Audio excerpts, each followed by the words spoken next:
అందరికీ నమస్కారం అండి. ఈరోజు వీడియోలో శ్రీ సుబ్రహ్మణ్య షష్ఠి విశిష్టత గురించి అలాగే పూజా విధానం గురించి తెలుసుకుందాం. దేవేంద్రుడు మార్గశిర శుద్ధ షష్ఠి నాడు దేవసేనతో శ్రీ సుబ్రహ్మణ్యేశ్వర స్వామి వారికి అత్యంత వైభవముగా వివాహము జరిపించిన ఈ రోజును శ్రీ సుబ్రహ్మణ్య షష్ఠిగా పరిగణిస్తారు. ఇప్పుడు ఈ స్వామివారి జన్మ వృత్తాంత విశిష్టత సమీక్షగా తెలుసుకుందాము. పూర్వం 3 లోకాలను భయభ్రాంతులను చేస్తూ బాధిస్తున్న తారకాసురుడు అను రాక్షసుని బారి నుండి రక్షణ పొందుటకై దేవతలు బ్రహ్మదేవుని శరణు వేడినారు. దానికి బ్రహ్మ వారికి ఒక సూచన చేసినారు. ఈ తారకాసురుడు అమిత తపోబల సంపన్నుడు, అమిత బలశాలి. వీనికి ఈశ్వర తేజాంశ సంభవుని వల్ల కానీ వానికి మరణము లేదు. కావున మీరు సతీ వియోగ దుఃఖముతో ఉన్న ఈశ్వరునకు ఆ సతీదేవియే మరుజన్మయందు గిరిరాజు హిమవంతునకు పుత్రికగా అవతరించిన ఆ పార్వతీదేవికి వివాహం జరిపించండి. వారికి కలుగు పుత్రుడే తారకాసురుని సంహరించగల సమర్థుడు అవుతాడు అని తరుణోపాయం సెలవిచ్చారు. అప్పటికే తపోదీక్షలో ఉన్న పరమశివునకు సేవలు చేస్తున్న ఆ జగన్మాత పార్వతికి శివునకు అన్యోన్యత చేకూర్చే వాతావరణాన్ని కల్పించేందుకు దేవతలు మన్మధుని ఆశ్రయిస్తారు. మొత్తం మీద మన్మధుని పూల బాణాలతో ఈశ్వరుని చెలింపచేసి తాను ఈశ్వరుని ఆగ్రహానికి గురి అయిన పార్వతీ పరమేశ్వర్ల కళ్యాణానికి మన్మధుడు కారణభూతుడవుతాడు. కళ్యాణం అనంతరం దేవతల అభ్యర్థన మేరకు పునర్జీవింపబడతాడు. ఇలా ఉండగా పార్వతీ పరమేశ్వరులు ఏకాంత ప్రణయానంద సమయాన అగ్నిదేవుడు పావురం రూపంలో వారి ఏకాంత మందిరంలోకి ప్రవేశిస్తాడు. అది గ్రహించిన పరమశివుడు తన దివ్య తేజస్సును ఆ అగ్నిహోత్రునిలోకి ప్రవేశపెడతాడు. దానిని భరించలేక ఆ దివ్య తేజమును గంగానదిలో విడిచిపెడతాడు. ఆ తేజము ఆ సమయమందు ఆ నదిలో స్నానమాడుచున్న షట్కృత్తికల దేవతల గర్భాన ప్రవేశిస్తుంది. ఆ రుద్ర తేజమును వారు భరించలేక రెల్లు పొదలో విసర్జిస్తారు. అంతటా ఆ 6 తేజస్సులు కలిసి 6 ముఖాలతో ఒక దివ్యమైన బాలుడుగా ఉద్భవిస్తాడు. ఇది తెలిసిన పార్వతీ పరమేశ్వరులు రుద్రాంశ సంభూతినిగా ఆ షణ్ముఖిని అక్కున చేర్చుకొని కైలాసం తీసుకొని వెళతారు.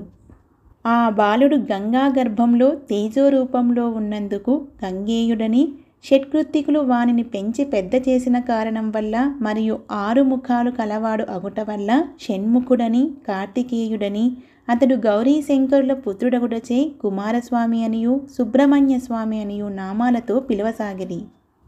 ఇక ఈ సుబ్రహ్మణ్య స్వామి వారిని సర్పరూపము కలవాడని కొందరు, మరికొందరు ఈ స్వామి 6 ముఖాలు 12 చేతులు కలిసిన నిర్గుణ పరబ్రహ్మతత్వముతో బాలుని రూపంగా అవతరించారని కొందరు అంటూ ఉంటారు. ఈ రెండూ వాస్తవమేనట.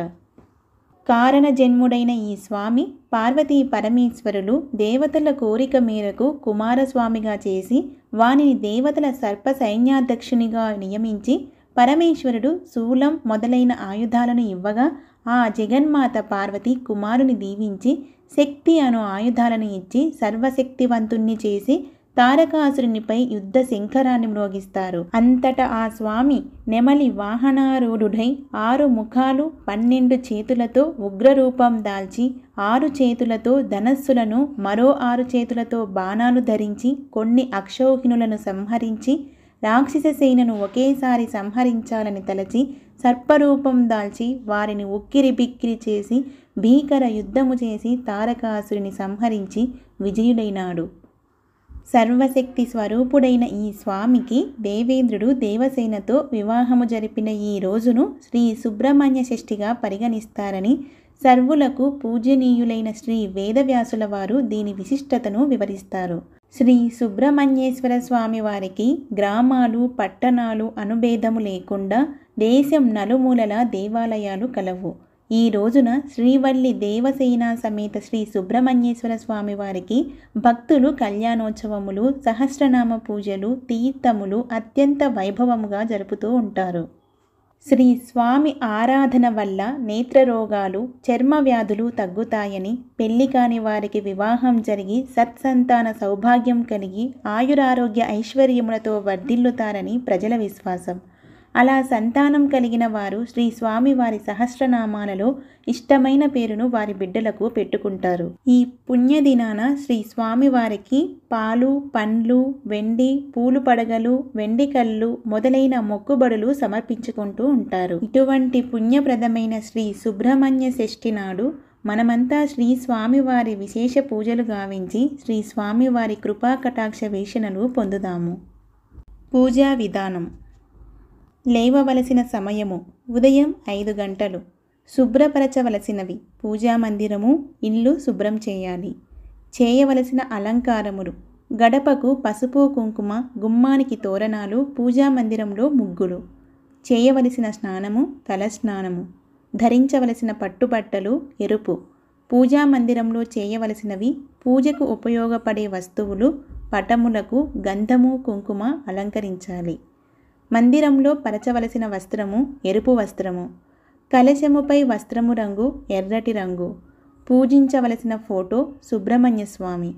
పూజింపవలసిన ప్రతిమ 6 ముఖాల షణ్ముఖుడు. పూజించవలసిన దైవము కుమారస్వామి.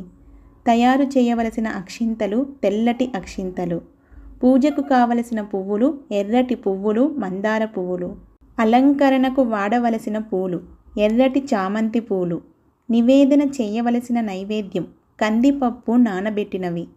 సమర్పించవలసిన పిండి వంటలు: కందిపప్పుతో వంటకాలు. నివేదించవలసిన పండ్లు: దానిమ్మ పండ్లు. పారాయణ చేయవలసిన అష్టోత్తరం సుబ్రహ్మణ్య స్వామి. పారాయణ చేయవలసిన స్తోత్రాలు సుబ్రహ్మణ్యాష్టకం. పారాయణ చేయవలసిన ఇతర స్తోత్రాలు సుబ్రహ్మణ్య షోడశనామ స్తోత్రము. పారాయణ చేయవలసిన సహస్రాలు సుబ్రహ్మణ్య సహస్రనామము. పారాయణ చేయవలసిన గ్రంథం సుబ్రహ్మణ్య చరిత్రము. పారాయణ చేయవలసిన అధ్యాయములు కుమార సంభవము. దర్శించవలసిన దేవాలయాలు సుబ్రహ్మణ్య స్వామి. దర్శించవలసిన పుణ్యక్షేత్రాలు మోపిదేవి. చేయవలసిన ధ్యానములు సుబ్రహ్మణ్య ధ్యానములు. చేయవలసిన పూజలు సుబ్రహ్మణ్య స్వామి సహస్రనామ పూజ. దేవాలయములో చేయించవలసిన పూజా కార్యక్రమములు: పుట్ట పూజలు, పుట్టలకు పాలు, సుబ్రహ్మణ్య కళ్యాణము. ఆచరించవలసిన వ్రతము సుబ్రహ్మణ్య వ్రతము. ఉపవాసము నియమము ఉదయం నుండి మరుసటి దినం ఉదయం వరకు. జాగరణ నియమము లేదు.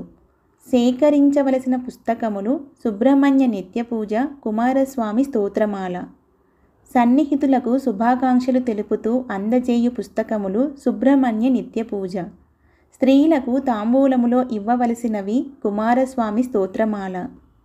దేవాలయము వారు నిర్వహించవలసిన ఉత్సవములు సుబ్రహ్మణ్య కళ్యాణము. దేవాలయము వారు నిర్వహించవలసిన ప్రత్యేక పూజలు సుబ్రహ్మణ్య స్వామి వ్రతము. పర్వదిన నక్షత్రము మృగశిర. పర్వదిన తిథి మార్గశిర శుద్ధ షష్ఠి.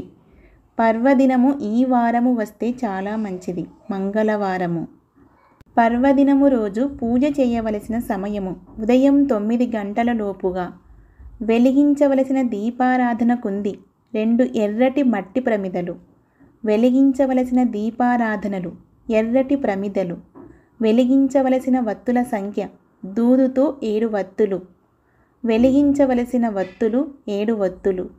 దీపారాధనకు వాడవలసిన నూనె నువ్వుల నూనె. వెలిగించవలసిన ఆవు నేతితో హారతి 7 వత్తులతో హారతి. ధరించవలసిన తోరము ఎర్రటి తోరము. నుదుటున ధరించవలసినది కుంకుమ. 108 సార్లు జపించవలసిన మంత్రం ఓం హ్రీం శరవణ భవాయ నమః. జపమునకు వాడవలసిన మాల రుద్రాక్షమాల. మెడలో ధరించవలసిన మాల రుద్రాక్షమాల. మెడలో ధరించవలసిన మాలకు ప్రతిమ సుబ్రహ్మణ్య స్వామి. చేయవలసిన అభిషేకము పంచామృతములతో.